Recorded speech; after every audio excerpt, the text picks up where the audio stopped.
dipamerkan oleh kesebelasan utama yang diturunkan oleh kedua-dua jurulatih Benjamin Mora yang melakukan dua pertukaran pada malam ini berbanding dengan aksi bertemu dengan Penang, suatu JDT menewaskan Penang 1-0 untuk menggantikan seorang lagi pemain import pasukan JDT. Pemain import baru itu Musa Sidibe dan juga Afiq Fazail yang tidak berada di Muhammad Nasir bagi menggantikan tiga pemain yang diturunkan sebelum ini. Saksikan juga formasi yang diturunkan oleh Benjamin Mora. Fernando Forestry diberikan tugasan bersama pengadil Zulkarnain Zakaria. Ini adalah formasi 4-4-2. Kita off JDT bertemu dengan Sarawak United. Kali ini hantaran terus ke dalam kawasan penalti, tidak offside. Arif Aiman masuk ke dalam kawasan penalti, peluang untuk pasukan JDT, dan itu dia. Sayang sekali. Hantaran di kawasan Middleton ini. Syarbini keluar dengan tepat agakan daripada Syarbini Alawi. Kali ini cross. Masih lagi belum selamat untuk pasukan Sarawak United. Hantaran yang dilakukan oleh Kobinong tadi. Arif Aiman, Bergson. Baik, sefahaman yang ditunjukkan oleh Bergson dari Forestry. Percubaan kaki kiri. Sudah on target, namun singgah di atas palang gol. Perhatikan gerakan kawalan daripada Venet. Namun kehilangan bola pula untuk bolehkan JDT pula berkedudukan menyerang. Forestry, tolakan yang baik daripada Nazmi Faiz. Masih lagi Fernando Forestry, cuba marah dan melepaskan rembatan rendah gol. Melakukan satu acahan untuk menewaskan Syarbini Alawi dengan satu sepakan leret yang mudah. Inilah kualiti yang dimiliki oleh pemain ini. Bijak dia mengintai peluang, tidak perlu melakukan rembatan yang deras. Sebaliknya sempat dia melihat kedudukan. Arif lagi sekali lagi hantaran silang. Namun kali ini Syarbini, silap faham di situ. Satu lontaran jauh ini terus marah ke dalam kawasan JDT. Percubaan menghalang Forestry, dan ketika ini Sarawak United pula melalui Francis Corner. Apakah dia mampu untuk marah mendapatkan dua pemain JDT yang cuba menghalang ketika ini? Cross baik ketika ini dan peluang untuk Sarawak United. Sayang sekali peluang yang hadir melalui Boris Kok yang melakukan percubaan off target sebentar tadi. Sampai itu apa yang berlaku sebenarnya? Ada sedikit pergeseran yang melibatkan dua pemain. Pengadil Zulkarnain Zakaria pastinya akan pantas. Shane Lowry kita perhatikan jadi penjelasan daripada pembantu pengadil di seberang sana. Ada pergeseran yang berlaku antara kedua-dua pemain ini. Sedikit tegang di antara Francis Corner dan Shane Lowry.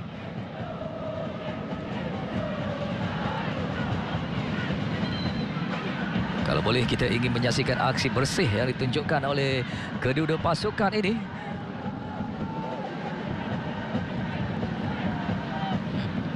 Ingin ada kad kuning pantas dilayangkan oleh pengadil, iaitu Zulkarnain Zakaria ke atas pemain pertahanan pasukan JDT Shane Lowry. Pada minit ke 23 ini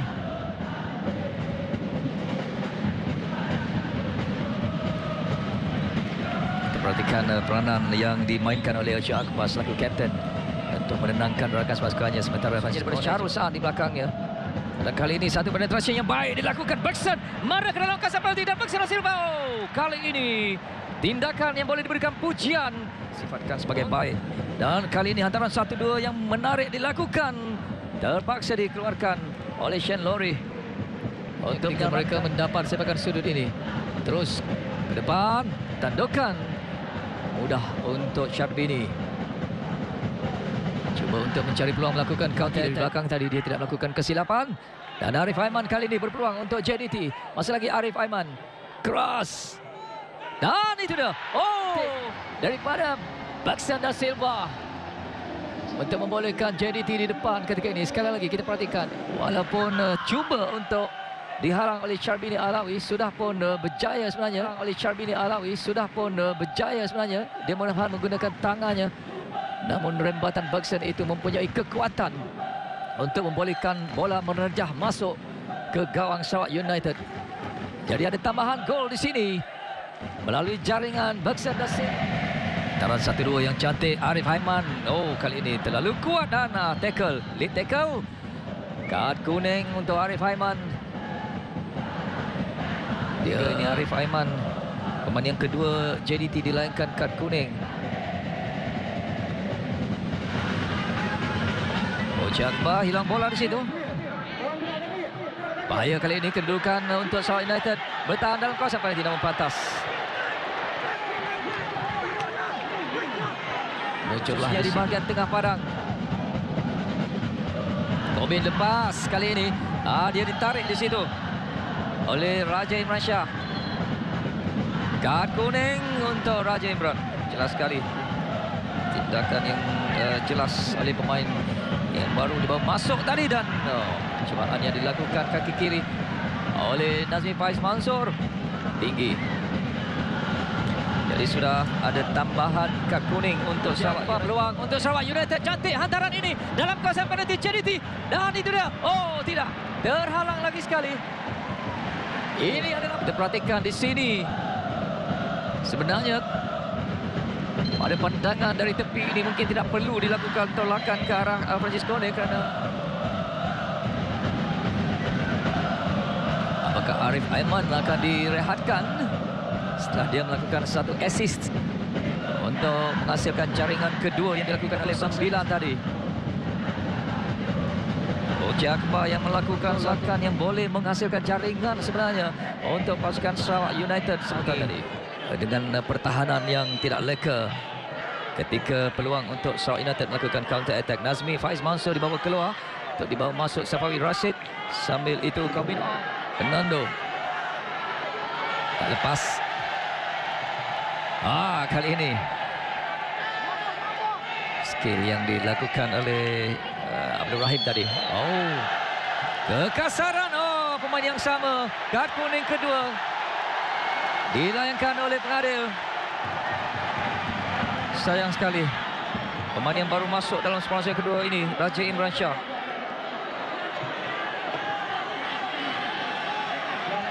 Saya sudah sebutkan tadi, ini adalah risiko untuk pemain yang menerima kad kuning yang pertama. Jadi Raja Imran Shah oleh Uci Akbar. Kita perhatikan daripada gerakan ini, apakah ada kekasaran ke atas Safawi Rashid tadi. Dilayangkan kad kuning yang kedua oleh pengadil Zulkarnain Zakaria. Jadi Raja Imran Shah kad merah terpaksa dikeluarkan. Jadi 10 pemain dalam masa yang panjang lagi sebenarnya untuk Sarawak United. Mungkin pemain Sarawak United tidak berpuas hati begitu kuat dari belakang yang dilakukan oleh Safawi Rashid. Namun kita percaya Zulkarnain Zakaria berada lebih hampir dengan situasi itu berbanding dengan kita yang menyaksikannya di sini. Jadi sayang sekali untuk pemain ini. Baru saja merasai beberapa minit aksi permainan separuh yang kedua ini, namun dilayangkan kad merah oleh pengadil. Jadi peluang kali ini datang melalui sepakan percuma dari sebelah kiri ini, Fernando Forestieri untuk JDT yang mempunyai kelebihan 11 lawan 10 ketika ini. Perlawanan yang baru saja melepasi minit ke-62. Hantaran rendah. Peluang kali ini gol. Mudah untuk Bergson da Silva. Satu set piece yang menarik dihasilkan. Tidak ada pemain yang merapati Bergson da Silva dalam keadaan ini. Yang lebih awalnya kelihatan Safawi Rashid yang menuju ke arah bola. Ini mungkin mengelirukan barisan long atau shot. Terus dia bukan satu hantaran ke depan. Kepala Shane Lowry. Hantaran yang baik ke sebelah kiri mencari Shane. Ramadan musim lalu dia banyak berada bagus dan peluang kali ini untuk hat-trick, bagaimana tidak. Sayang. Bergson jelas sekali reaksi dia sendiri menunjukkan kekecewaan ketika mendapat peluang di depan pintu gol Sarawak United untuk menghasilkan jaringan keempat dan juga hat-trick secara pribadinya dalam perlawanan ini. Kuisan dari belakang. Batano. Baik. Namun kali ini sudah bersedia. Oh, kali ini gol! Mudah untuk gol yang keempat JDT. Tangan kanan Syarbini tidak cukup kuat untuk menepis bola tersebut. Sekali lagi yang mengambil sepakannya adalah Arif Aiman. Di situ juga kali ini untuk pasukan Sarawak United.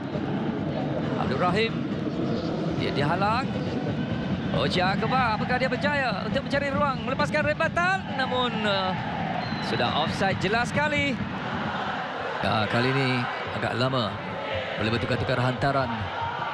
Namun tak lepas pula di situ untuk kembali kepada JDT. Ketika ini Bergson, bahaya untuk Sarawak United. Masih lagi Bergson dan peluang gol!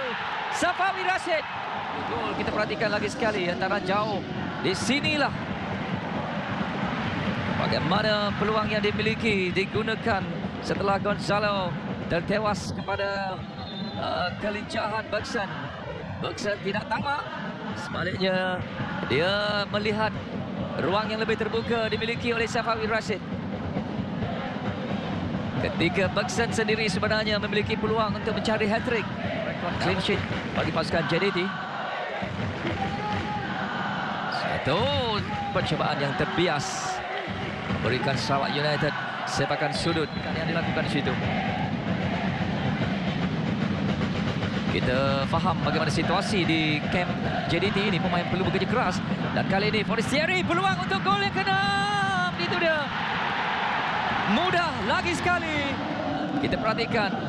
Dibawa masuk di sini. Seakan-akan jaringan yang pertama. Kali ini dia membawa bola ke kawasan lebih tengah lagi. Berbanding dengan jaringan pertama tadi. Untuk melakukan pressing. Menewaskan Syarbini. 6 jaringan yang terhasil. Jaringan yang kedua daripada Fernando Forestieri. Jadi ada 2 penjaring. JDT pastinya akan menguatkan lagi barisan serangan mereka. Akhir ketika ini berpeluang. Akhir Rashid cuba marah atau masuk dalam kawasan penalti. Terpaksa bekerja keras. Bergson. Apa yang dilakukan oleh Bergson kerana mengasari Bennett. Agak marah Stonci. Mungkin kita berkesempatan perhatikan lagi sekali. Ada banyak kad kuning pada malam ini di Stadium Sultan Ibrahim ini. Tadi yang terkena Gonzalo Soto sebenarnya.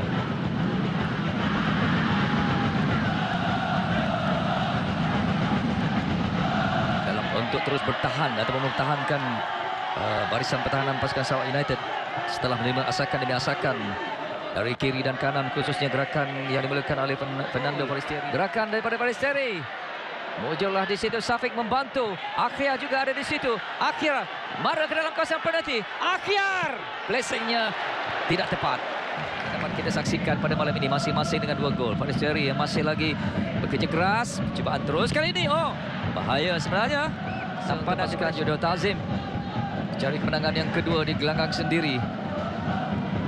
Itu dia whistle dibunyikan oleh Zulkarnain Zakaria yang ada bertugas pada malam ini untuk menamatkan aksi di Stadium Sultan Ibrahim Iskandar Puteri dengan 3 mata untuk pasukan tuan rumah Judo Tazim. Kemenangan besar menewaskan Sarawak United yang beraksi dengan 10 pemain dalam separuh masa yang kedua ini setelah Raja Imran Shah dilayangkan kad merah oleh pengadil. Safawi Rashid yang masuk dalam separuh masa yang kedua ini juga turut mencatat nama selaku penjaring gol pada malam ini. Selain daripada 2 oleh Bergson, 2 oleh Fernando Forestieri.